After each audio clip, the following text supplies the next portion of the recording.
উল্লেখ্য, বুধবার সাত সকালে চাঁচল থানার গোরখপুর গ্রামের বাঁশবাগানের মধ্যে 6 দিন ধরে নিখোঁজ যুবক নাহারুল হকের গলা কাটা পচা গলা মৃতদেহ উদ্ধার হয়। পরিবার সূত্রে জানা যায়, বছর 28-এর যুবক নাহারুলের গত 25 তারিখ শুক্রবার বিয়ে ছিল। ওই দিন থেকেই সে রহস্যজনকভাবে নিখোঁজ হয়ে যায়। নিখোঁজের 6 দিনের মাথায় বুধবার সাত সকালে তার গলা কাটা পচা গলা মৃতদেহ পড়ে থাকতে দেখা যায় বাড়ি থেকে প্রায় 500 মিটার দূরে গ্রামের এক বাঁশবাগানে।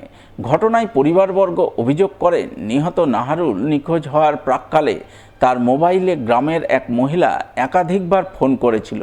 তাই পরিবারবর্গের অনুমান, ওই মহিলার সঙ্গে নাহারুলের বিবাহ বহির্ভূত সম্পর্ক ছিল। সেই সম্পর্কের জেরেই তাকে খুন করা হয়েছে। এই মর্মে ওই মহিলা সহ মোট 5 জনের নামে চাঁচল থানায় লিখিত অভিযোগ দায়ের করা হয়, যদিও বর্তমানে অভিযুক্তরা পলাতক রয়েছে। এই পরিস্থিতিতে বৃহস্পতিবার নিহত যুবকের বাড়ি যান মালতীপুরের বিধায়ক তথা জেলা তৃণমূল সভাপতি আব্দুর রহিম বক্সি। তিনি পরিবারবর্গকে সান্ত্বনা সমবেদনা জানান, সেই সঙ্গে তাদের মুখ থেকে গোটা ঘটনা শোনেন। এরপর তিনি সংবাদ মাধ্যমের মুখোমুখি হয়ে বলেন, নাহারুলকে সুপরিকল্পিতভাবে খুন করা হয়েছে। একজন নয়, একাধিক জন মিলে তাকে খুন করেছে।